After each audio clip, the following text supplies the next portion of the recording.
Hello, Geeks at the Movies viewers. This is Shane Gerich and Jacob Desitels, and the segment we're doing today is Shane Reads. Shane Reads what? Shane Reads Civil War, a Marvel Comics event. That Jacob gave this to me as he has given me other stuff to read. I read it, and now I'm going to tell you my thoughts. And I really like this. I thought it was really neat, and one of the things I liked about it is, first off, it felt a little less weird to me. Maybe because I had read The Dark Knight Rises and I had watched Flashpoint before this, so I'm starting to get a little more used to comic book conventions. But also because I thought they played a little bit with the comic book conventions, and they gave some explanation for them. At one point, when the character said, "Oh, well, the costumes are tradition," at the very beginning of the comic, it's awesome because they're on like a reality TV show, and like they're owning the silliness of it. Like they're right at the very beginning, it's like, yeah, this is ridiculous. We're just putting it out there. It reminded me of the tone of the MCU films, where it's like, yeah, there's some ridiculous stuff going on. I'm just a dude with a bow and arrow. It just doesn't make sense, right? They're owning it. So I enjoyed this. It was a light read. I thought, compared to, say, The Dark Knight Rises. The actual style of art I found a little more generic compared to The Dark Knight Rises. But I thought the story itself was really neat. I really liked, I thought they set it up well. Like, why would Captain America be on one side? Why would Iron Man be on the other? Because there's this act where in this reality TV show, something goes wrong, lots of people are killed, and people are fed up. Like, why are these superheroes allowed to live outside the law? Why aren't they controlled? Why aren't they trained? This makes no sense. And that makes sense to me. It's like, yeah, duh, of course. This makes sense. People would actually have this reaction to it. And then they start building up each side. And I like how there's defectors on one side. I like how at one point they bring in the supervillains, and they're playing a role. And then one part that, again, confused me, the same with Flashpoint, was I didn't know who anybody was because I'm not a big comic books fan. I just knew the big names. But it was neat seeing them.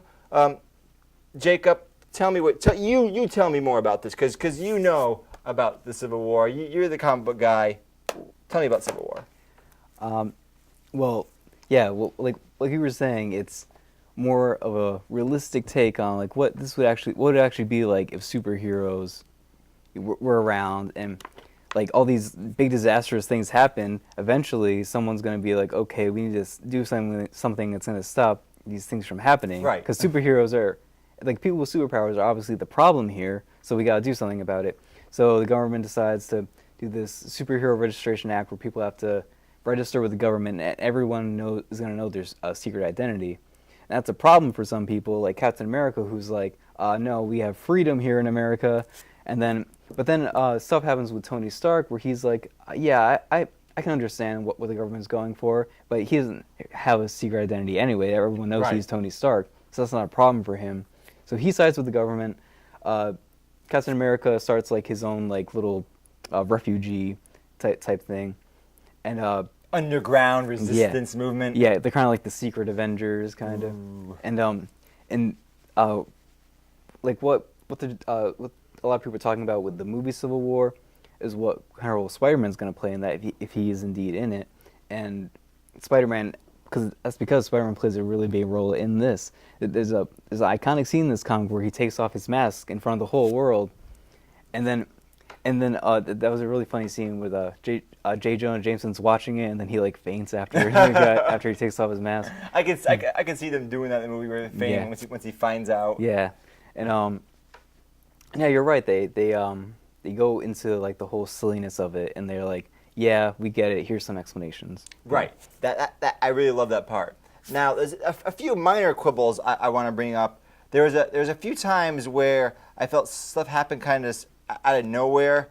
Probably the biggest time where I went, wait, what just happened, was when the Vision popped in for like one panel. See, look, I got the Vision on my side, and then he never appears again. I don't remember what you're talking about. that must say something. He compromises Iron Man's armor right towards the end, so he can fight. It's like, oh, I came up with a backup plan, and I'm like, wait a second, why would the Vision be again, I'm only going by the MCU, the Marvel Cinematic Universe films, and it doesn't feel like the Vision would ever. Why would he get involved in that? So that felt like a little comic book movie to me. But other than that, it was great to see all the characters. Even though I don't really know that many of the characters. Like here's the scene, the Vision. He gets involved, but I don't see him otherwise.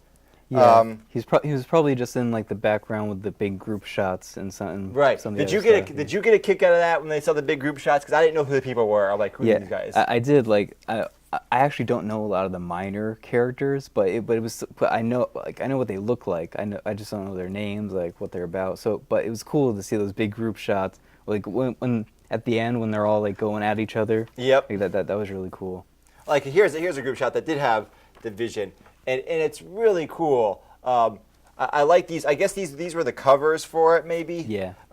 So, well, the artwork I didn't think was as interesting, perhaps, as say The Dark Knight Rises. It was a little more generic. I still thought it was good. It conveyed the emotions and the people well. I'm getting more used to the comic book conventions. Another thing I noticed with comic books is things are sped up. Yeah. Like the exposition is a lot more limited compared to when I read an actual story. I'm currently reading a book that's like 700 pages, some fantasy book, and it takes a while to get from point A to point B to point C. Here at comic books, everything is condensed because it has to be. But it also has a really good pace at the same time. Right.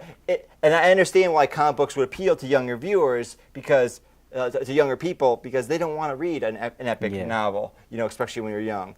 But the problem is sometimes what I feel is like they're making it only a kids thing, and I don't want it to be a kids thing. It's like we were talking about with our Pixar review of Inside Out. It's not a kids movie; it's a family movie. It can appeal to a broad range, and this can appeal to the broad range. It can appeal to younger viewers, and it can appeal younger readers, I should say. Excuse me, and it can appeal to older readers. Yeah, because some really people die in this book. Like I'm not just talking about superhero characters. I'm talking about the thing that triggers off the whole Civil War. That's they deal with real issues, so it's excellent, and I love seeing the characters that I don't know that many of the characters, but the characters that I know I like seeing. Also, after just watching Flashpoint, I know something else I noticed. Like the characters are like the powers level is really different between those guys in the Justice League generally, and the way they have altered the characters for the MCU films, like Captain America, like the fake Thor, like there's a huge difference in their relative power levels, but they've kind of they're closer in the MCU films, so they feel like more of an even team. Is there anything else you wanted to say about the Civil War? If you want to see it, just go ahead and read this book because it's one of the best Marvel books I've read. Ooh, it's that straight legit, folks. Yeah, it says it's a Marvel event. It's really good. Go pick it up. Go read it. We both really liked it. Yeah, it's gonna be it's the movie. It's getting me over the hump for comic books. Yeah, the movie that's coming out Civil War based on this. So we got some good background information. Anything else you wanted to say? I just wanted to tell our viewers to comment, like, and subscribe. And the Joe I, did you want to say something to the Joe I? Yeah. I actually looked up the actor for the Spider-Man reboot. Drag the Joe I in. Come behind us, Joe I. All right. So I looked up the actor for the Spider-Man reboot, Tom Hannon. Tom Holland. Yeah. And I looked to see. I'm like, oh, is he in anything else that I know? And he's actually confirmed as Peter Parker Spider-Man for Captain America 3.